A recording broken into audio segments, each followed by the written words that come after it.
Please subscribe and don't forget to press the bell icon to get notified whenever we upload a new video.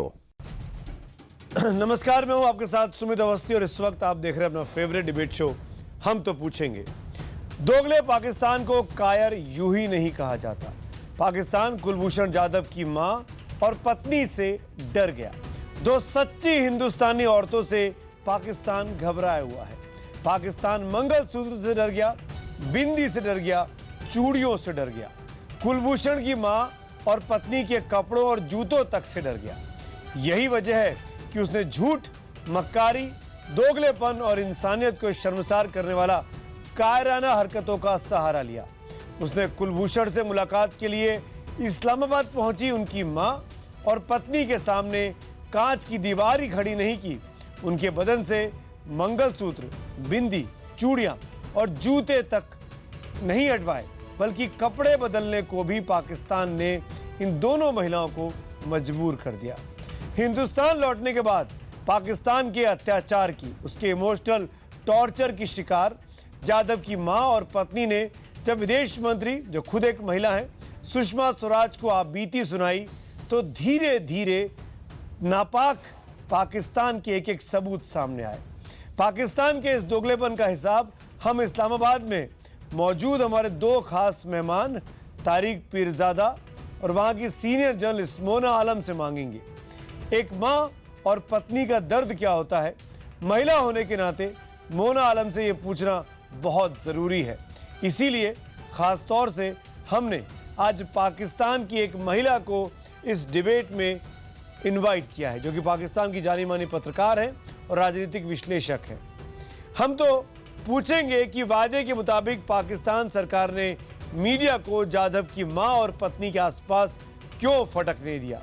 हम तो ये भी पूछेंगे कि उन्हें बताना पड़ेगा कि वादे के बावजूद भारतीय उच्चायोग के अधिकारी जेपी सिंह को बातचीत के वक्त मौजूद रहने से क्यों रोका गया।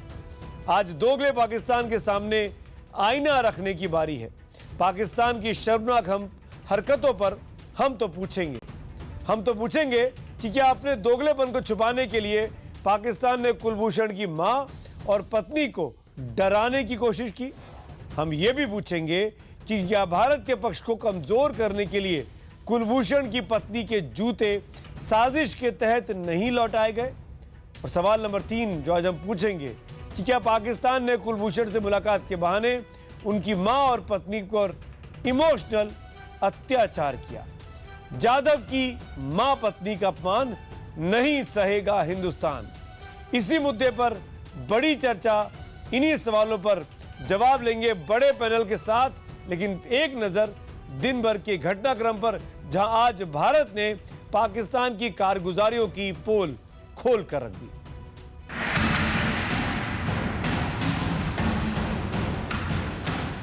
ये पाकिस्तान के दोगलेपन की तस्वीर है। हजारों दोगलेपन में से एक। हिंदुस्तान का बेटा कुलभूषण जाधव की मां और पत्नी जब मुलाकात कर बाहर निकली तो मीडिया की भीड़ में शामिल आईएसआई के दलालों की आवाज आने लगी।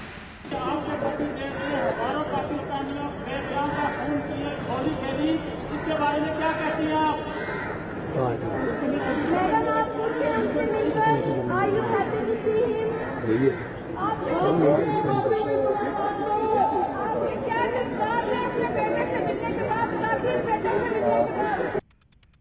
ये दोगले पाकिस्तान की मेहमान नवाजी की तस्वीर है। कल जो पाकिस्तान जाधव की मां और पत्नी को अपना मेहमान बता रहा था, उसने उनके स्वागत की ऐसी तैयारी की थी। भारत से इस वादे के बावजूद कि मीडिया को कुलभूषण की मां और पत्नी के पास फटकने नहीं दिया जाएगा, पाकिस्तान ने आईएसआई के गुंडों को मीडिया के जरिए इतने करीब पहुंचा दिया कि मुलाकात के बाद गाड़ी का इंतजार कर रहे लोगों को वापस दरवाजे पर जाना पड़ा। साजिश के तहत इंतजार के बाद जब गाड़ी आई तो आईएसआई के गुंडों की आवाज फिर तेज हो गई।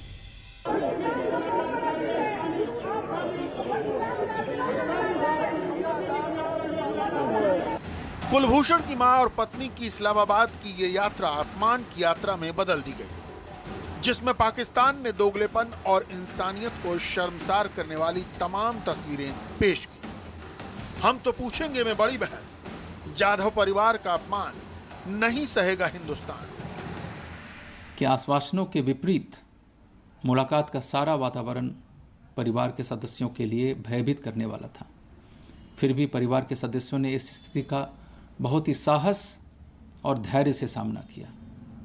जिस तरीके से मुलाकात का आयोजन किया गया और इसका नतीजा सामने आया है, उससे यह जाहिर है कि श्री जाधव की कथित गतिविधियों के बारे में झूठे और निराधार विचार को बनाए रखे जाने का ये प्रयास था।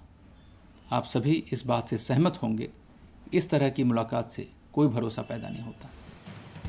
पाकिस्तान के दोगलेपन की कुछ और तस्वीर हम आपको दिखाते हैं। कुलभूषण से मुलाकात के लिए जाते वक्त की इन तस्वीरों को देखिए।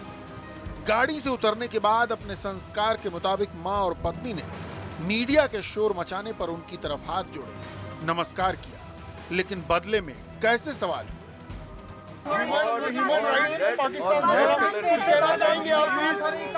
ईरान में क्या करते रहे हैं?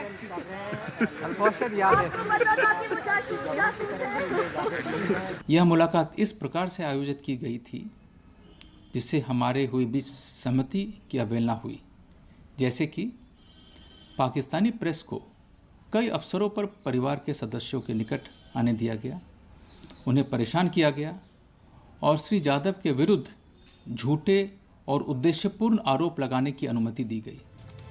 जब जिक्र पाकिस्तान के दोगलेपन का हो तो बात खत्म नहीं होती। अब जरा इन तस्वीरों को गौर से देखिए। मुलाकात के लिए जाते वक्त कुलभूषण की मां और पत्नी के कपड़े देखिए, इनके माथे पर बिंदी देखिए, पत्नी के गले में मंगलसूत्र देखिए। मुलाकात के लिए विदेश मंत्रालय के भीतर पहुंचने के बाद भी ये सारी चीजें पाकिस्तान की तरफ से जारी की गई तस्वीरों में थी। लेकिन मुलाकात से पहले सब कुछ बदल गया। मुलाकात की तस्वीरें पाकिस्तान के दोगलेपन की पोल खोलती हैं। मुलाकात से पहले मां और पत्नी के कपड़े जबरन बदलवाए गए। ये फर्क आप साफ साफ देख सकते हैं। न मां की वो साड़ी नजर आ रही है और न ही पत्नी का वो शाल। और तो और बाहर निकलने के वक्त मंगलसूत्र तक गले में नहीं दिखा। परिवार के सदस्यों की सांस्कृतिक और धार्मिक भावनाओं को आहत किया गया, जैसे कि मंगलसूत्र उतरवाया गया, चूड़ियां और बिंदी हटवाई गई और कपड़े बदलवाए गए, जिसकी सुरक्षा के नाम पर कोई जरूरत नहीं थी। जाते वक्त पत्नी के पैर में काले रंग की जूती थी तो आते वक्त मैरून रंग की चप्पल। मंगलसूत्र उतरवाना, बिंदी हटवाना ये धार्मिक भावनाओं पर चोट थी, तो कपड़े बदलवाना और जूती बार बार मांगने के बावजूद नहीं लौटाना जेहन में दहशत पैदा करने की चाल है। हम यह नहीं समझ पा रहे हैं कि किस कारण से श्री जाधव की पत्नी के बार बार अनुरोध के बावजूद मुलाकात के बाद उनके जूते वापस नहीं किए गए। हम इसके पीछे किसी शरारतपूर्ण मंशा से इनकार नहीं कर सकते। भारतीय संस्कृति के साथ खिलवाड़, धार्मिक आस्था के साथ खिलवाड़, मुलाकात के दौरान शीशे की दीवार और बातचीत के दौरान लगातार तनाव बना रहे, इसलिए मां बेटे को मराठी यानी अपनी जबान में बात तक नहीं करने दी गई। जब मां ने मराठी में बात की तो टेलीफोन का कनेक्शन काट दिया गया। यही नहीं, दोगले पाकिस्तान ने वादा किया था कि इस मुलाकात में भारतीय उच्चायोग के अधिकारी जेपी सिंह को भी मौजूद रहने दिया जाएगा, लेकिन बातचीत शुरू होने तक उन्हें रोक दिया गया और जब जेपी सिंह ने विरोध जताया तो उन्हें कुछ दूर पर रोक लिया गया, जहां से वो देख तो सकते थे लेकिन सुन कुछ भी नहीं सकते थे। यह मुलाकात उनकी उपस्थिति के बिना ही शुरू कर दी गई और उन्होंने जब संबंधित अधिकारियों पर इस मामले में दबाव डाला तब उन्हें शामिल किया गया। इसके बाद भी उन्हें एक अतिरिक्त पार्टीशन के पीछे बिठाया गया, जिसके कारण मुलाकात के स्थान तक उनकी पहुंच वैसी नहीं हो पाई जैसे कि सहमति बनी थी। कुलभूषण जाधव की तस्वीर दुनिया ने देखी। उनके जिस्म पर जख्म के निशान कपड़ों से छुपाने की कोशिश की गई, जिसकी पोल खुल गई। उनके चेहरे का दबाव दुनिया ने देखा। इतने सबूत सामने आने के बाद अंतर्राष्ट्रीय कोर्ट के सामने पाकिस्तान की एक और हार की इबारत साफ साफ लिखी जा चुकी है। If this was an attempt to create a defense, it failed miserably. Do you think people of the world, anybody in the world will feel that what has happened today is very good? Because Indians are upset with this entire episode. You have seen, I was surprised. हम तो पूछेंगे, क्या मुलाकात के नाम पर पाकिस्तान ने जाधव की मां और पत्नी को टॉर्चर किया? हमारा सवाल एक बार फिर सुनिए, क्योंकि आपके जवाबों का मुझे लगातार इंतजार रहेगा। कल भी हमने इसी मुद्दे पर डिबेट किया था। कल का सवाल अलग था, कल के हालात दूसरे थे। आज सवाल नया है। आज पाकिस्तान के बारे में भारत सरकार ने कुछ बड़ी बातें की हैं। सवाल उसी पर है कि क्या मुलाकात के नाम पर पाकिस्तान ने कुलभूषण जाधव की मां और पत्नी को टॉर्चर किया? अगर आपका जवाब हाँ है तो HTP स्पेस देकर Y लिखिए, नहीं के लिए HTP स्पेस देकर N लिखिए और अपनी जवाब हमको 51818 पर आप SMS कर सकते हैं। #HTP और #शर्म करो पाकिस्तान, इसके जरिए भी आप ट्वीट कर सकते हैं और हमारे फेसबुक पेज पर जाकर अपनी राय हमारे साथ साझा कर सकते हैं। मेहमानों का परिचय कराता हूं, जो खास लोग इस डिबेट में हमारे साथ जुड़ रहे हैं। जो सभी मेहमान जुड़ चुके हैं। Lieutenant general retired Shankar Prasad ji मेरे साथ हैं, रक्षा विशेषज्ञ, स्वागत है आपका। Sudhanshu Trivedi, Bharatiya Janata party ruling party के स्पोक्स पर्सन, स्वागत है आपका। सुशांत सरी, जाने माने सामरिक विश्लेषक, आपका भी स्वागत है। इस्लामाबाद से दो खास मेहमान, तारिक पीरजादा, वहाँ के डिफेंस एनालिस्ट और मशहूर जर्नलिस्ट और पॉलिटिकल कमेंटेटर मोना आलम भी मेरे साथ जुड़ रही हैं। आप सबका इस डिबेट में स्वागत है। मोना, मैं आपसे इस डिबेट की शुरुआत करना चाहूँगा। दो ख़वातीनें जो आपके मुल्क में, आपकी फोर्सेस के बीच में, आपके हाथों में कठपुतली की तरह, जिनका आप इस्तेमाल कर रहे थे कि यहाँ चलो, यहाँ बैठो, यहाँ खड़े हो जाओ, अब बिंदी उतार दो, अब मंगलसूत्र उतार दो, अब साड़ी उतार दो, अब कपड़े बदल लो। मोना, ऐसा क्या खौफ था आप लोगों के मन में कि दो ख़वातीनें आपकी फॉरेन अफेयर्स मिनिस्ट्री में घुसकर भी इत्मीनान से अपने बेटे से, अपने पति से बात नहीं कर सकती हैं? क्या ये जायज़ हुआ जो कुछ हुआ? पहले तो शुक्रिया पाकिस्तानी पर्सपेक्टिव ऑन बोर्ड लेने के लिए। दूसरी बात, आप जो कह रहे हैं, मुझे लगता है आपके सवाल में ही आपका जवाब है। आप कह रहे हैं कि आपकी जो वहाँ से जो दो ख़वातीन आई थी, जो कि पाकिस्तान ने अपनी भरपूर हॉस्पिटैलिटी से होस्ट की थी, बावजूद इसके कि वो एक स्पाई, एक दहशतगर्द के रिलेटिव्स थे, ब्लड रिलेटिव्स भी थी, उनकी बीवी भी थी, तमाम चीज़ों के बावजूद पाकिस्तान ने सिर्फ ह्यूमैनिटी को मद्देनजर रखते हुए एक बहुत ही बड़ा जेस्चर ऑफ गुडविल दिया इंडिया को। किसके लिए बोल रही हैं आप? ये इंडिया की जो रेट्रिक्स है, जेस्चर ऑफ गुडविल और ह्यूमैनिटी, इस बात से क्या ये ह्यूमैनिटी है कि आप कपड़े बदलवा लें, आप उनके सुहाग की निशानियों को उतरवा लें, आप एक माँ को 21-22 महीने के बाद अपने बेटे को गले न लगाने दे? ये ह्यूमैनिटी है? ये तो आप वीडियो कॉल से भी कर सकते थे। इस इंसानियत का, इस ह्यूमैनिटी का मुजाहिरा तो आप वीडियो कॉन्फ्रेंसिंग के जरिए कर देते। मेरे ख्याल से आपके यहाँ कनेक्शंस तो अच्छे आते हैं। तो क्या अगर जी आप बात सुनिए ना, आपके सवाल में आपका जवाब है। आप ये देखें कि अगर इसी तरह से उनके साथ अगर इतनी ज्यादती हुई थी, इतना ही उनको मैन हैंडल किया गया था इंडियन पर्सपेक्टिव में, आप लोग अपने रेटरिक से जरा सा भी बात नहीं आते हैं, चाहे आपके साथ जितना भी जेस्चर ऑफ गुडविल हो। ये बड़ी सॉरी स्टेट है जहां पर हम लोग इस वक्त बैठे हुए बात कर रहे हैं। हमें लगा कि एक खुशगवार माहौल में हम लोग, मैंने एक महिला होने के नाते, खवातीन होने के नाते आपको स्पेशली इस डिबेट में इन्वाइट किया।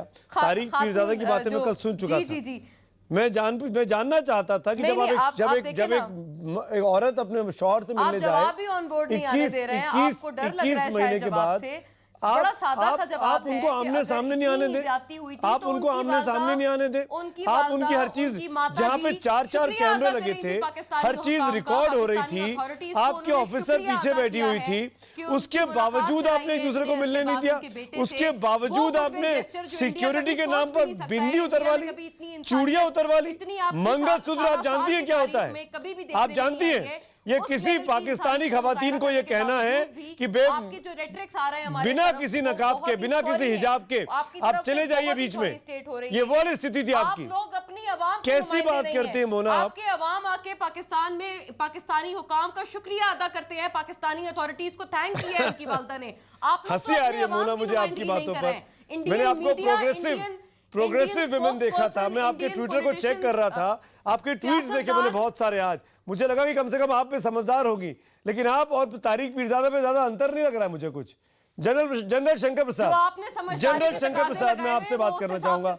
आई given you enough time Mona, just wait for your chance now. General Shankar Prasad, क्या समझा जाए पाकिस्तान की इस हिमाकत का जो हरकत की कुलभूषण जाधव, कमांडर कुलभूषण जाधव की मां और पत्नी के साथ, क्यों, क्या समझा जाए इस बात को? देखिए, सारा आइडिया ये था कि किसी तरीके से इनकी मीटिंग करा दी जाए, जिससे कि जब मसला आईसीजे के सामने आएगा तो हम ये कह सकें कि हमने ह्यूमैनिटेरियन ग्राउंड्स पे इनको मिलने की इजाज़त दी थी। लेकिन कहीं ना कहीं इम्प्लीमेंटेशन में गड़बड़ हो गई। इम्प्लीमेंटेशन में ये साबित हो गया कि ह्यूमैनिटेरियन नहीं, बल्कि ये तो बारबैरिक अटैक हो गया, ये तो बड़ी ह्यूमिलिएशन हो गई, ये तो बड़ी उनकी बेइज्जती हो गई। इसका जो नतीजा निकलना चाहता था पाकिस्तान, जो निकलना चाहिए था, वो उल्टा हो गया। बिल्कुल। अब मेरे ख्याल से पाकिस्तान इस पर अवश्य पछतावा कर रहा होगा कि ऐसा क्यों हुआ, क्योंकि ये बड़ा अच्छा मौका था पाकिस्तान के लिए, भारत के लिए, कि अगर इनकी एक अच्छे से हॉस्पिटैलिटी की जाती। देखिए, पाकिस्तान का आम जो नॉर्मल सिटीजन है वो बड़ा तहजीब वाला सिटीजन है। हमारे यहाँ पे जो लोग जाते हैं पाकिस्तान में, उनकी बड़ी इज्जत करते हैं और उनकी बड़ी खातिर करते हैं। चाहे सरकारी लेवल पे ना हो, लेकिन प्राइवेट लेवल में जो भी विजिट होती है उसमें बड़ी उनकी खातिर होती है, बड़ी इज्जत होती है, और वो लोग यहाँ आते हैं तो उनकी इज्जत होती है। यहाँ तक कि हमारी फॉरेन मिनिस्ट्री में जो सुषमा स्वराज जी मिनिस्टर हैं, वो तो लगातार इनको वीज़ा देती हैं, जो कि इनकी बीमारी के लिए यहाँ इंडिया आते हैं इलाज करने के लिए। उनकी इतनी रिस्पेक्ट होती है। ये पीपल टू पीपल कांटेक्ट में हम लोगों का रिलेशनशिप इतना बुरा नहीं है जितना कि आपकी बात से मैं 100% सहमत हूं जनरल साहब कि एक सुनहरा मौका था पाकिस्तान के पास। जो ये देखिए ना, इस वक्त जो ये विज्ञान लोग, जो ये पढ़े लिखे लोग बैठे हैं आपकी टीवी चैनल में, और जो उनकी बड़ी सीनियर जर्नलिस्ट बैठी हैं, उनकी ये जिम्मेवारी है कि पाकिस्तान आर्मी को समझाएं कि देखिए आप ये गलत कर रहे हैं, आप जो टेररिज्म कर रहे हैं उसको एक तरफ करिए, उसको छोड़ दीजिए। एक तरफ जो आपने ह्यूमैनिटेरियन ग्राउंड किया, इसका पूरा फायदा उठाएं। आपने तो उल्टा कर दिया। अब देश के अंदर दहशतगर्दी बर्बाद हो। देखिए, पाकिस्तान खुद himself is a victim of terrorism, और उनको अभी जितने जनरल साहब हैं, जर्नलिस्ट हैं, उन्हें सिखाना चाहिए कुछ। बिल्कुल, सुशांत सरीन के पास मैं जाना चाहूंगा। एक गोल्डन अपॉर्चुनिटी थी पाकिस्तान के पास वाकई में ह्यूमैनिटेरियन अपने आप को दिखाने के लिए, लेकिन पाकिस्तान ने फिर साबित किया कि वो रोग स्टेट था, है और रहेगा। उस पर भरोसा ही नहीं कर सकते हैं सुशांत सरीन। आईसीजे में हियरिंग आ रही है अगले महीने में, जनवरी में। वहां पे जाके तस्वीरें दिखाएगा पाकिस्तान, और जब भारत अपना पक्ष रखेगा, जैसा कि हरीश साल्वे साहब ने कहा इस बातचीत में कुछ देर पहले, कि इससे भारत का केस तो और मजबूत हो जाएगा। क्या आपको लगता है कि ये जितने चीजें हैं, बिंदी, चूड़ी, कपड़े बदलना, जूते रख लेना, जूते रख लिए, दिए ही नहीं गए, पता नहीं क्या करेंगे उस जूते का। मैं ये जानना चाहता हूं सुशांत, क्या इससे भारत का केस और मजबूत होगा?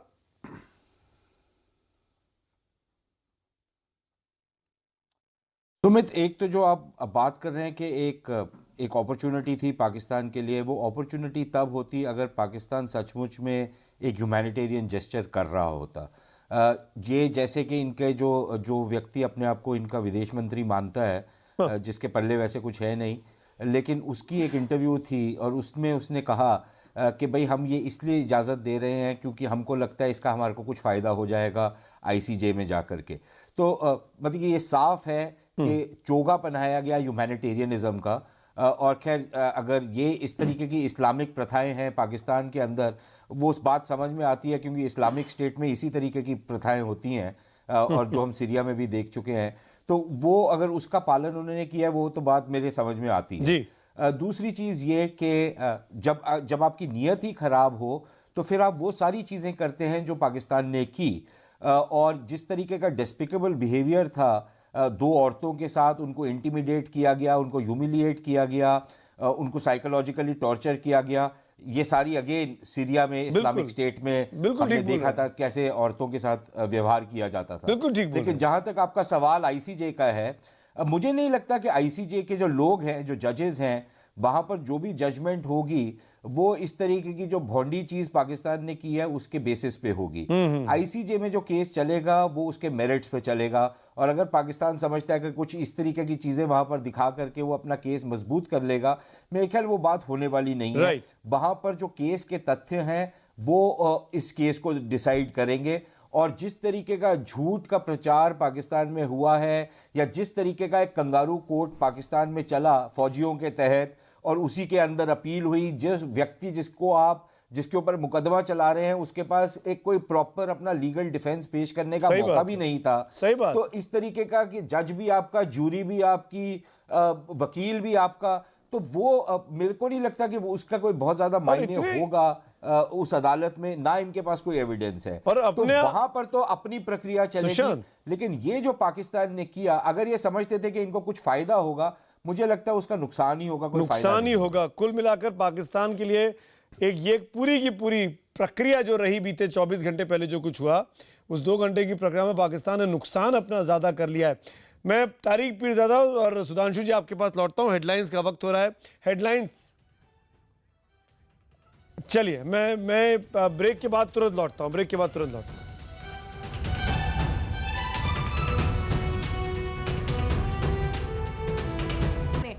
हंसी आ रही है मोना मुझे आपकी बातों पर। मैंने आपको प्रोग्रेसिव विमेन देखा था, मैं आपके ट्विटर को चेक कर रहा था, आपके ट्वीट्स देखे मैंने बहुत सारे आज, मुझे लगा कि कम से कम आप में समझदार होगी, लेकिन आप और तारिक पीरजादा में ज्यादा अंतर नहीं लग रहा है मुझे कुछ। डिबेट में आगे बढ़े उसके पहले अब तक के नतीजे देख लेते हैं, क्या कह रही है हिंदुस्तान की आवाम, जिस आवाम की बात कर रही थी मोना आलम पिछले सेगमेंट में। मुलाकात के नाम पर पाकिस्तान ने जाधव की मां और पत्नी को टॉर्चर किया, हाँ कहने वाले 97% लोग हैं। SMS पोल पर 97। ट्विटर पोल के नतीजे भी आपके सामने है, ट्विटर पोल में भी हाँ कहने वालों की संख्या 95% है, 95% लोग हाँ में जवाब दे रहे हैं। मैं डिबेट में सुधांशु त्रिवेदी और तारिक पीरजादा को लेकर आना चाहूंगा। सुधांशु त्रिवेदी, पाकिस्तान की हिमाकत, पाकिस्तान की हरकत की कलई खुलकर रख गई है। ना अवंती जी को जो कि मां है, ना चेतना को जो कि पत्नी है, उनके साथ जिस तरीके का इमोशनल टॉर्चर किया, ऐसे लगा कि पाकिस्तान 21-22 महीनों में कुलभूषण के साथ टॉर्चर कर करके थक गया है, तो उसने तय किया कि इस बार परिवार के लोगों को बुलाया जाए, उनको भी टॉर्चर कराया जाए। इस तरीके का ह्यूमिलिएशन कतई भी एक्सपेक्टेड था क्या?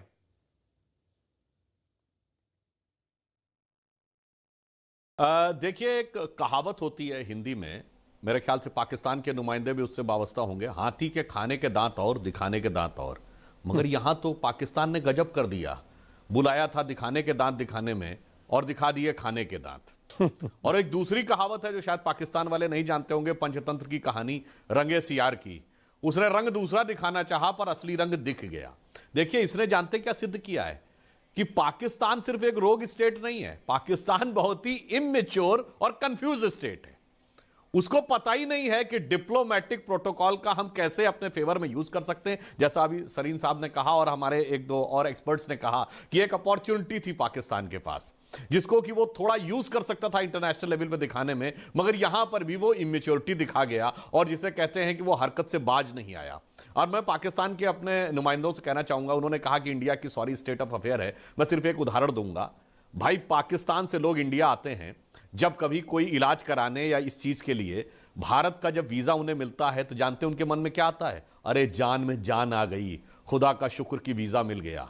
और जिस दिन पाकिस्तान का वीजा किसी को मिल जाता है, उसकी जान सांसत में आ जाती है, और जब वो सलामत वापस लौट आता, कहता खुदा का शुक्र है कि वह सलामत वापस आ गया। क्या उसके बाद आपको समझ में नहीं आता कि आप किस स्टेट पे खड़े हुए और आप कह रहे हैं कि पाकिस्तान इंडिया का सॉरी स्टेट है? और मैं एक और कहना चाहूंगा, भाई पाकिस्तान की पहचान क्या? तारिक साहब, हाफिज सईद, बिल्कुल, Zakiur Rehman Lakhvi, Osama bin Laden. और हमारी पहचान क्या?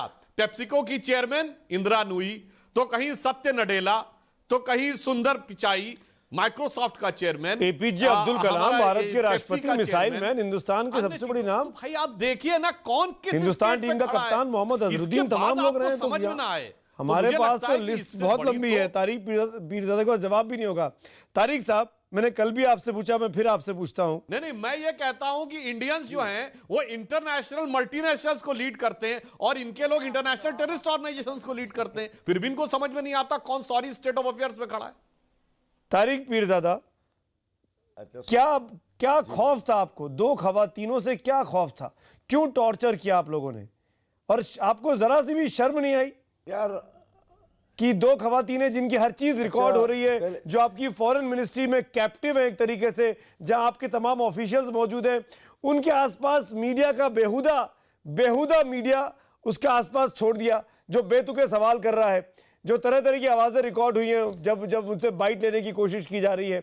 उसके बाद एक माँ और बीवी को मिलने नहीं देना, समझते ना इसका मतलब क्या है?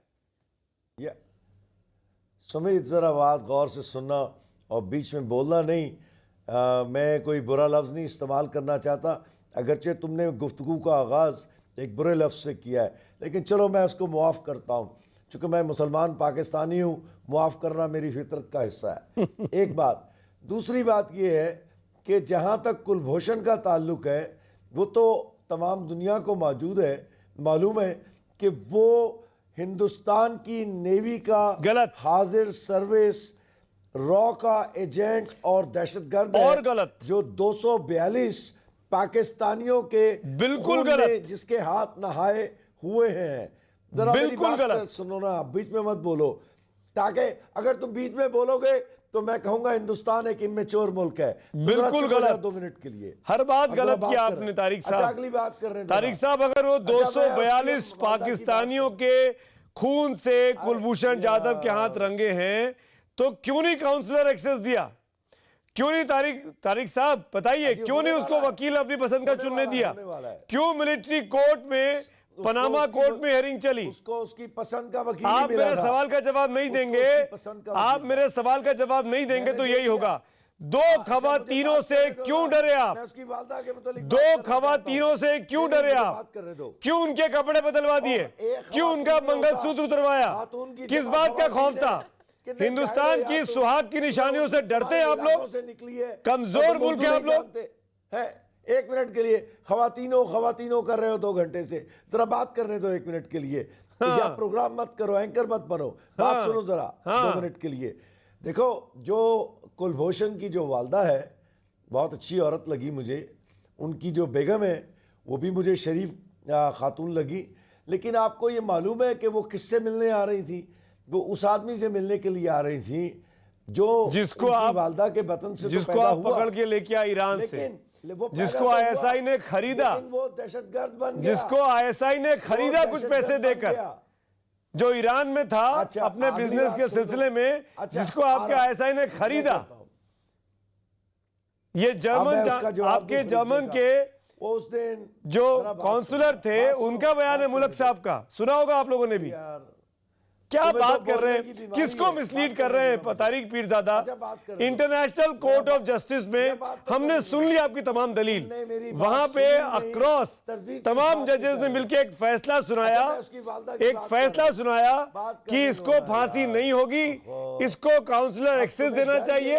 और वो डंडा था जो जनवरी में आपको दिखाना है, इसीलिए आपने आईसीजे के शर्तों के तहत उसकी मुलाकात करवाई। मेरा कहना यह है, चलिए मैं आपको 1 सेकंड के लिए मान भी लूं कि आपके अंदर इंसानियत आ गई है। अरे जनाब आप फोन पर बात करा देते ना, आप वीडियो कॉल करा देते, ये तमाशा लगाने की क्या जरूरत थी? अच्छा एक बात बताइए, उस औरत के जो कि पत्नी है, उनके जूतों का क्या करेंगे आप लोग? उसकी जूतियां क्यों रख ली आप लोगों ने? मैं बताता हूँ क्या करेंगे उसका। आपके पास जूतियां भी नहीं है क्या? जवाब देता हूँ। आपका मुल्क की हालत ये हो गई है कि दूसरे मुल्क से आई औरतों की जूते रख लेंगे। अरे सुमित यार, बात करने दो ना, जवाब देता हूँ। इतनी मुकद्दस जूतियां थी कि पाकिस्तान में मेरी तरह के लोग उसकी इबादत करेंगे, इसलिए रख लिया था उनको, पहली बात। और हमारे पास मुकद्दस चीजें भिजवा दें आपके लिए, बहुत से जूते हमारे पास मुकद्दस है जो आपके लिए।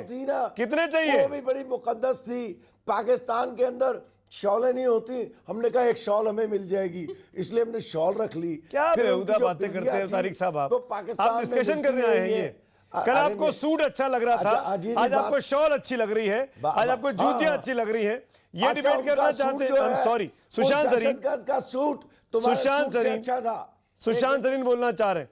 तारिक पीरजादा सुनिए, आप सिर्फ टाइम जाया कर रहे हैं तमाम मेहमानों का, क्योंकि आप सिर्फ डिरेल करने आए हैं इस टॉपिक पे, सिर्फ डिरेल करने आप आए हैं, मुद्दे के एक सवाल का जवाब नहीं दे रहे हैं। सुशांत जरीन आप बोलना चाह रहे थे। सुशांत भाई अगर तुम मुझे बात करने दो, 1 सेकंड 10 सेकंड दे दो। देखो बात ये है, उसकी वालदा से बताइए।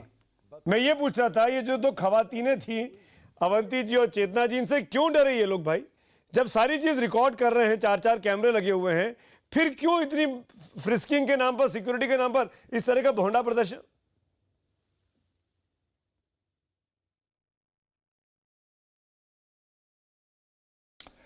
सुमित, इस तरीके का भोंडा प्रदर्शन केवल इसीलिए किया गया क्योंकि जो नीयत थी वो यही थी कि उनको इंटिमिडेट किया जाए, हरास किया जाए और ह्यूमिलिएट किया जाए, और कोई नीयत नहीं थी। क्योंकि जैसे आपके सवाल में भी बात बड़ी साफ है कि अगर दो महिलाएं किसी से मिलने जा रही हैं, एक ऐसा व्यक्ति जो उनकी हिरासत में है और जो महिला जिनका सारा का सारा सिक्योरिटी चेक हो चुका है, वो कोई मांसाहारी या कोई इस तरीके की लोग नहीं थे कि वो अपने ही बेटे को मार दें या अपने पति को मार दें, वो उससे मुलाकात के लिए जा रहे थे, और फिर इस तरीके की बदतमीज़ी करना उनके साथ या बदसलूकी करना उनके साथ, मेरे ख्याल ये पाकिस्तान की जो अपनी ट्रेडिशंस हैं या जो इनकी जो कल्चर है उसी को दर्शाता है, उससे ज़्यादा कुछ नहीं। और अगर इस तरीके की मर्दानगी का ये सवाल कोई मुझसे डेफिनेशन है पूछ रहा है पाकिस्तान मेरे के ट्विटर अंदर पे कि अपनी कि उस जूते का मर्दानगी करेंगे दिखा क्या रहे ये हैं लोग, दो जूते क्यों महिलाओं रख लिए के गए ऊपर, होंगे? तो बहुत अच्छी बात है। पर रुख के शाहरुख के कपड़े नहीं, वो हो सकता है बादशाही मस्जिद में लेके जाएंगे जूतों को या पता नहीं क्या करेंगे उसके साथ, लेकिन ये घटियापन की निशानी है और कुछ नहीं। सुमित, ये घटियापन है और कुछ नहीं। अरे भारत से ज्यादा घटिया मुल्क दुनिया में पैदा ही नहीं फिर हुआ, आप तारिक और आप लोगों से ज्यादा घटिया तारिक कौन होगा साहब, जिन्हें ये तारिक भी नहीं साहब, पता अरे कि तारिक टेलीविजन का पीरज़ादा, प्रोग्राम मोना कैसे मोना किया जाता है। मोना आप ओसामा बिन लादेन से इनकार करेंगी, आप हाफिज सईद से इनकार करेंगी, आप दाऊद इब्राहिम से इनकार करेंगी, या मैं और लिस्ट गिनाऊं आपको? मैं उस टॉपिक पे जाना ही नहीं चाहता था।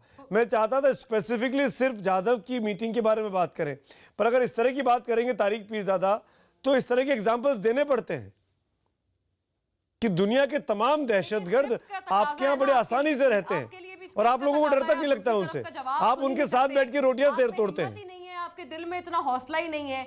वो एक आदमी आपसे बेचारे वो कह के तारिक साहब थक गए कि जी बोलने दें उन्हें, मैं तो बोले चले जा रही हूँ इसलिए आपने मुझे मना नहीं किया है। आपका बस चले, आप एक लफ्ज सुनने की तो आप में हिम्मत नहीं है, आप हिम्मत तो रखिए। बात कर रही है मोना, मैंने तो शुरू में कहा कि मैंने आपको औरत समझ के बुलाया इस डिबेट में। आपको कैटेगोरिकली एक के मैं आपसे फिर पूछती हूँ, मैं आपसे फिर पूछता हूँ, उस एक जोड़ी जूते का आप लोग क्या करने वाले हैं? वो क्यों नहीं लौटाए गए? क्यों छुपा लिया गया कि मोहम्मद फैजल ने कल क्यों छुपा लिया? कौन है हुसैन मुबारक पटेल? Who is हुसैन मुबारक पटेल? आप मुझे बताइए, आप कहेंगे उसके पासपोर्ट में उसका नाम है, यही कहेंगे आप। आईसीजे ने क्या कहा? आईसीजे ने क्या कहा? आईसीजे ने क्या कहा? काउंसलर एक्सेस दो। आईसीजे ने क्या कहा? स्क्रिप्ट आई है वो मुझे लगता है खत्म हो गई है, इसलिए आप लोग आपको कहां से आई है? आपको पिंडी से आई है? आपको पिंडी से आई है? हुसैन आपको पिंडी से आई है? कौन है हुसैन मुबारक पटेल जी? आपको पता होगा ये हुसैन मुबारकों को आप रखती है अपने यहाँ। हम तो कमांडर कुलभूषण जाधव को जानते हैं और हम बोलते रहे डे वन से, हम डे वन से बोल रहे हैं कि वो नेवी में था, कमांडर था, हमने कभी उससे इनकार नहीं किया। लेकिन मेरे सवाल का जवाब दीजिए आप। मैंने आपकी बात का जवाब दिया, आप मेरे सवाल का जवाब दीजिए। उस एक जोड़ी जूते का क्या करने वाली हैं आप? क्या करने वाली उस जूते का आप? क्यों उस बात को छुपाया गया? कल वहां लंबी चौड़ी प्रेस कॉन्फ्रेंस की मोहम्मद फैजल ने ये क्यों नहीं बताया कि जेपी सिंह साहब को क्यों मुलाकात नहीं करनी थी? जो वायलेशन किया, अगर हिम्मत होती, अगर आप लोग इतने क्लीन थे, इतने आप लोग पाक थे जितने आप लोग बनते हैं अपने मीडिया पे, ये सारा प्रोपेगेंडा आप आईसीजे के सामने कर रहे हैं, ये पूरी दुनिया जानती है। आप लोग पूरी दुनिया के आगे सुधांशु त्रिवेदी जवाब देना चाह रहे हैं। चलिए सुधांशु, पहले आप बोलिए फिर मैं बोलता हूँ। सुधांशु त्रिवेदी, अगर आप लोग इतने क्लीन थे, इतने पाक थे, देखिए हम क्लीन भी हैं और पाक भी हैं, पर हम पाकिस्तान नहीं है। ध्यान से सुनिए इस बात को। सुधांशु त्रिवेदी कुछ बोल रहे हैं, सुनिए मोना। आप तो अपने लोगों से बात नहीं करते हैं। मोना, आप लोग तो इतने फनी। सुनिए, मैं कुछ जवाब देना चाहता हूं तारिक पीरज़ादा साहब और मोना आलम जी को। सुनिए, यहां पर एक तो इशू अलग है कि आपने मंगलसूत्र उतरवाया, वो कल्चरल और रिलीजियस फीलिंग को हर्ट करता हो तो अलग बात है। मैं एक टेक्नोलॉजिकल बात कहता हूं, ये जो कुछ किया पाकिस्तान ने। सुधांशु जी आप बोलिए। मैं जवाब, सुधांशु जी आप बोलिए, आपकी आवाज जा रही है। आपके हुकाम तो आपकी अपनी आवाज। देखिए, जो कुछ पाकिस्तान ने किया इसका एक टेक्नोलॉजिकल एस्पेक्ट भी है। इनके दिल में कोई शक व शुबह होगा कि कोई स्पाइंग हो सकती है उनके कपड़ों में या उनके किसी। अगर इतने ऑथेंटिक हैं, अरे भाई, आपको ये डर हो सकता था ना कि उनकी पहनी हुई किसी चीज में, उनके किसी कपड़े में कोई स्पाइंग इंस्ट्रूमेंट हो सकता है। तो मुझे जानते क्या लगता है कि पाकिस्तान सिर्फ टेक्नोलॉजिकली बैकवर्ड नहीं है, वो टेक्नोलॉजी को ऑपरेट करना भी नहीं जानता है। आजकल ऐसी टेक्नोलॉजी अवेलेबल है कि आप 1 मिनट में स्कैन कर सकते हैं कि इसके अंदर कोई स्पाइंग इंस्ट्रूमेंट है कि नहीं। आप चाहें तो उसको ब्लॉक कर सकते हैं अपने ऑपरेशन से। और मैं एक और बात कहूं, मोना जी सुनिए, ये जो आपने उनकी जूतियां रखी है ना, ये अमेरिका और चाइना, जिन दोनों देशों की जूतियां पाकिस्तान उठाता है, उन्होंने खैरात में आपको वो टेक्नोलॉजी दे रखी होगी, मगर उसे ऑपरेट करना भी आपको नहीं आता है। यही तो बहुत बड़ी समस्या है आपके साथ। सब चीज तो कॉपी की इन लोगों ने, कहां से आएगा ऑपरेट करना? अरे भाई, सिर्फ कंट्रोल सी कंट्रोल वी करना जानते हैं। अगर आप वो अरे छोड़िए मोना जी अपने मुल्क के अपने बाशिंदों को बोलिए कि हर दिन में 4 बार ट्वीट क्या करें कि हमको इलाज के लिए जगह दे दो, हमको यहाँ बुला लो, हमारे डॉक्टर हमारी दवाइयाँ उनका इलाज करते हैं। मोना आलम अपने गिरबान में झांकिए, सनातन राष्ट्र जो कपड़े आप पहनिए हो सकता है कि वो भी हिंदुस्तान से बन के आ गए हो। सोच लीजिए एक बार, चेक करिए, मेड इन इंडिया लिखा होगा उसके ऊपर। आप लोगों को डर इस बात का था मोना आपको डर इस बात का था कि अगर आप दोनों माँ बेटे को मिला देते तो जो टॉर्चर के निशान है ना, कुलभूषण के सर के पीछे, यहाँ कान के पीछे, यहाँ पे चोट लगी हुई है, यहाँ पे चोट लगी हुई है, ये सब दिख जाता। इसीलिए आपने बीच में कांच लगाया, इसीलिए आपने ओवरसाइज्ड कोट पहनाया ताकि लगे कि बहुत शराफत से रह रहा है। एक 47 साल का लड़का जो 1.5 साल पहले आप पकड़ती हैं, वो 1.5 साल के भीतर 70 साल का दिखने लगता है। 70 साल का, इतना टॉर्चर क्या कर रहे हैं आप लोग? ये आपकी मानवता है? ये मानवता नहीं है, ये क्रूरता है। ये साबित हो गई है आज। जनरल शंकर प्रसाद, मैं माफी के साथ ब्रेक के उस पार आपके साथ लौटूंगा, इस डिबेट को आगे बढ़ाएंगे। जनरल शंकर प्रसाद भी कुछ बोलना चाह रहे हैं। एक छोटा सा ब्रेक, मोना आलम, तारिक पीरज़ादा है मेरे साथ, लौटता हूं मैं।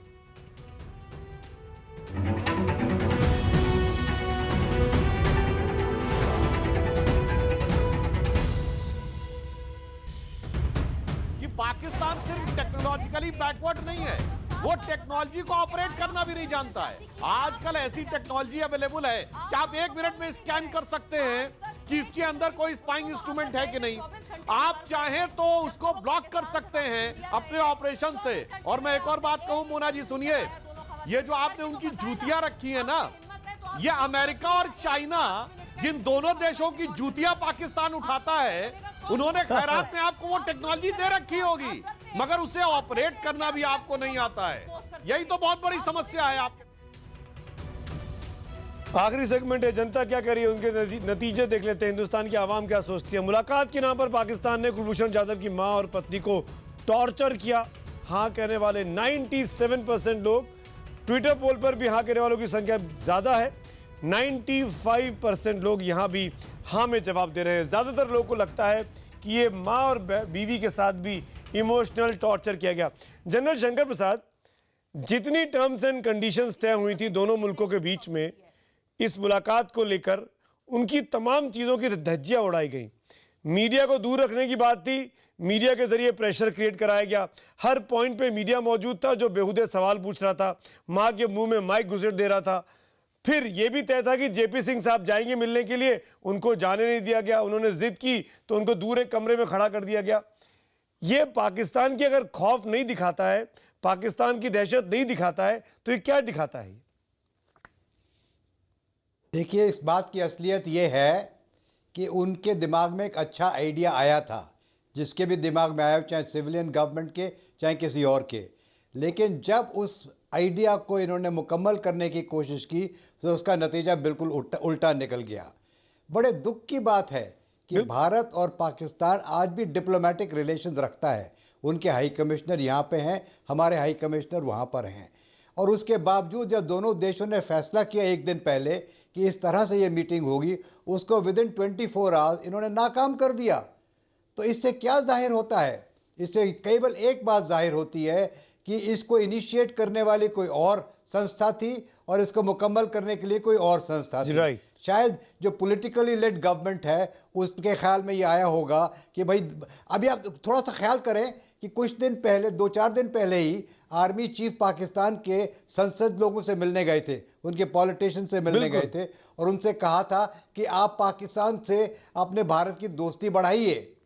तो उस चक्कर में शायद पॉलिटिशियन ने सोचा कि ये मीटिंग करा दी जाए, इससे शायद नतीजा अच्छा निकलेगा।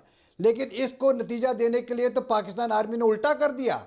तो ये सब साबित हो रहा है कि पाकिस्तान में सरकार केवल मिलिट्री चलाती है, चाहे वो आइडिया कुछ भी कहती रहे सरकार को, चाहे सरकार को बदनाम करती रहे, लेकिन आखिर में तो वही करते हैं जो पाकिस्तान आर्मी चाहती है। पाकिस्तान आर्मी की ऑब्जेक्टिव ये थी कि इनको ह्यूमिलेट किया जाए, इनके जूते उतरवा लें, इनके कपड़े उतरवा के बदली करा दें, इनका मंगलसूत्र रख लें। नजर में आता है मतलब हो सकता है सिविलियन गवर्नमेंट और मिलिट्री में?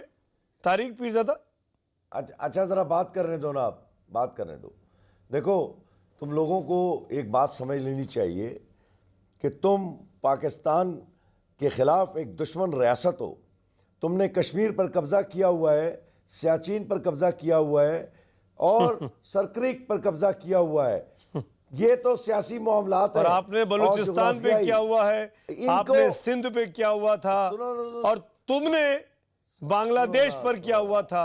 मैं भी बोल सकता हूं पलट के हर बात का जवाब, तारिक पीरज़ादा, कि तुमने इनकार नहीं किया। आपका मुल्क का जन्म ही हिंदुस्तान से विरोध करने के नाम पर हुआ। सिंस 1947 टिल डेट आपने सिर्फ हिंदुस्तान की मुखालफत की है।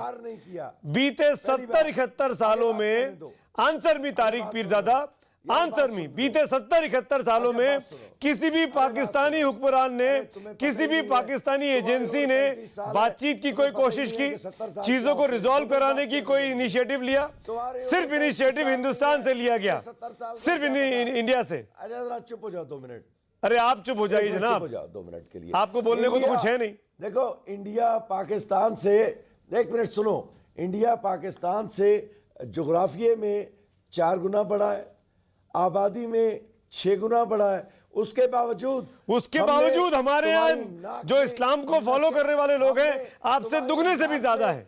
नकेल ऊंट, आप जिस इस्लामिक रिपब्लिक की बात करते हैं ना, आपसे अधिक मुसलमान हमारे यहाँ रहते हैं और संजीदगी से रहते हैं और ईमानदारी से रहते हैं, और वो हिंदुस्तान के राष्ट्रपति तक बन जाते हैं। आप मुझे एक एग्जांपल दिखाइए, आप मुझे एक एग्जांपल दिखाइए, मैं आपको चैलेंज करता हूं। पाकिस्तान तरक्की कर गया तो हमारा क्या बनेगा?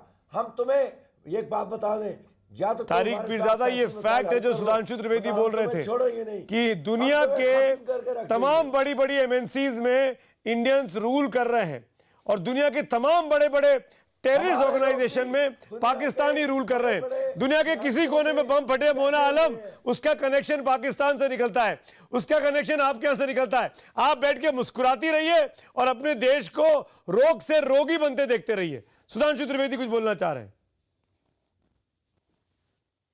मैं ये कहना चाहता हूं तारिक पीरज़ादा साहब से कि आप इस्लामिक रिपब्लिक ऑफ पाकिस्तान हैं, मगर इस्लाम के सारे फिरके पाकिस्तान में नहीं हैं। सिर्फ हिंदुस्तान एक ऐसा मुल्क है जिसमें इस्लाम के 72 फिरके हैं। अरे आप तो इस्लाम को भी मुत्तहिद नहीं रख पाए, वो भी हमारे जेर इंतजाम मुत्तहिद है और सिक्योर है। और एक बात ये कहना चाहूंगा, तारिक पीरज़ादा ने कहा था कि हिंदुस्तान जैसा मुल्क पैदा नहीं हुआ। अरे जनाब, पैदा तो आप हमसे हुए 70 साल पहले। और एक हिंदी में कहावत है कि बापे पूत पढ़ावे 16 दूनी 8, यानी बेटा बाप को पढ़ा रहा है 16 दूनी 8, वो आपका नजर आ रहा है। और ये पाकिस्तान दुनिया में एक ऐसा मुल्क है, सुनिए सुमित जी, जिसका 100 साल पहले की कोई हिस्ट्री नहीं, 500 साल पहले की हिस्ट्री ये पढ़ाना नहीं चाहते।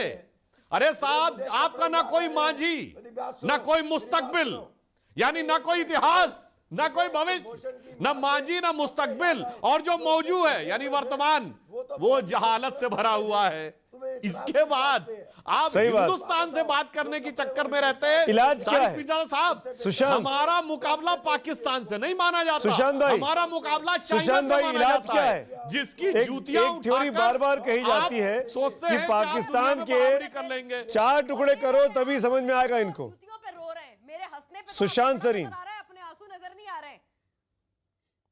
सुशांत सरीन, यार इनको चुप करोगे तो कुछ बात हो सकती है। क्या बोलूं मैं इनकी बातें सुन के सुमित क्या कोई बोल सकता है? ये जाहिलाना बातें जो हैं इनकी, इसके बाद क्या कोई बोल सकता है? ये आप सुन लीजिए, वो मोना आलम भी बोलते जा रही है, ये तारिक पीरजादा तो वैसे ही जाहिल आदमी है, इसकी क्या बात सुननी है? अब मतलब आप इनको बुलाते भी क्यों है? अपना टाइम वेस्ट करते हैं। कोई अकल की बात तो इनसे सुननी है, मैं आज तक मैंने नहीं सुनी। अब इस तरीके के अगर लोग जो हैं पाकिस्तान का जो सारा का सारा तंत्र है उसको चलाते हैं या उसमें अहम किरदार प्ले करते हैं, तो फिर पाकिस्तान का खुदा ही हाफिज है, और क्या हो सकता है? तो यही चलेगा और यही आगे चलेगा। मेरे ख्याल हमको एक सबक लेना चाहिए। हमारी प्रॉब्लम ये रही है कि हमारे यहाँ पर बहुत बड़ा एक तबका ऐसा है जो एक पाकिस्तान के रोमांस में लिप्त है और ये मानता है कि भाई ये, और जनरल साहब ने भी अभी इसी तरीके की बातें की कि लोग बड़े अच्छे हैं। मेरे ख्याल जनरल साहब के पास कोई ऐसा पैमाना नहीं है जिससे वो ये जज कर सकें कि पाकिस्तान के लोग कितने अच्छे हैं या कितने बुरे हैं। मेरे ख्याल रियासतों के बीच में जो रिश्ते होते हैं वो लोगों के बीच में नहीं होते, वो रियासतों के बीच में होते हैं। और जैसे जो पाकिस्तानी नुमाइंदे जिस तरीके की बातें आपके चैनल पे कर रहे हैं, ये भी तो वहाँ के अवाम के नुमाइंदे हैं। तो इनकी जो बातें हैं उससे आपको कौन सी आपकी उम्मीद जागती है कि पाकिस्तान के में जो लोग हैं वो बड़े अच्छे हैं और आपसे बड़े अच्छे रिश्ते चाहते हैं? ये सारे जो डीप स्टेट हैं उसी के अनुयायी हैं, ये एम्बेडेड हैं डीप स्टेट में। अब ये देखिए ये औरत कितने बोलते जा रही है, कुछ दो यार इसको, चुप हो। बट क्या मतलब इनसे क्या बातचीत, कोई अकल की बात हो ही नहीं सकती इन लोगों के साथ। तो मेरे ख्याल कोई फायदा नहीं है, it's a pointless exercise. Sumit, थक गया, आपकी अकल में बात नहीं जाती है। क्या बात कर रही है मोना आलम? हमारी फिल्मों के पीछे आप क्रेजी रहते हैं, आपकी हीरोइनें भाग भाग के आती हैं, आपके हीरो भाग भाग के आते हैं। हिंदी फिल्मों में काम मिल जाए। अरे फिल्मों के बारे में मत बात करिए भाई। अगर हिंदी फिल्में नहीं होती तो आपके तमाम आर्टिस्ट भूखे मर रहे होते, आज की तारीख में भूखे मर रहे होते। हिंदुस्तानियों ने आपकी कद्र की है, आपके अपने मुल्क में आपकी अपनी फिल्मों ने कद्र नहीं की उनकी। हिंदुस्तान नहीं होता तो आपको लंदन और अमेरिका में घूमने के पैसे नहीं मिल रहे होते। मोना आलम समझ जाइए इस बात को, और ये इस बात की तस्दीक करनी होगी आपको। आप आज करें या बाद में करें, जितनी जल्दी कर लेंगे उतना अच्छा है आपके लिए मोना आलम और तारिक पीरजादा, कि जो आपने बेहुदापन किया है जाधव के परिवार के साथ, इस अपमान को बर्दाश्त नहीं करेगा हिंदुस्तान। इसका जवाब मिलेगा, माकूल मिलेगा, हर उस मंच पे मिलेगा जहां पर जवाब देना जरूरी है। जैसे कि भारतीय फौज ने आज सर्जिकल स्ट्राइक पार्ट 2 करके दिखाया, वैसे आईसीजे में पार्ट 2 की तैयारी आप करके रखिए, वहां भी आपके ऊपर मुंहतोड़ जवाब मिलने वाला है। ज्यादातर दर्शकों ने कहा जाधव परिवार के साथ टॉर्चर किया गया था। इसी नोट पर इस डिबेट को खत्म करूंगा, सीधे चलते हैं किशोर के पास सौबात की एक बात के लिए। Good night.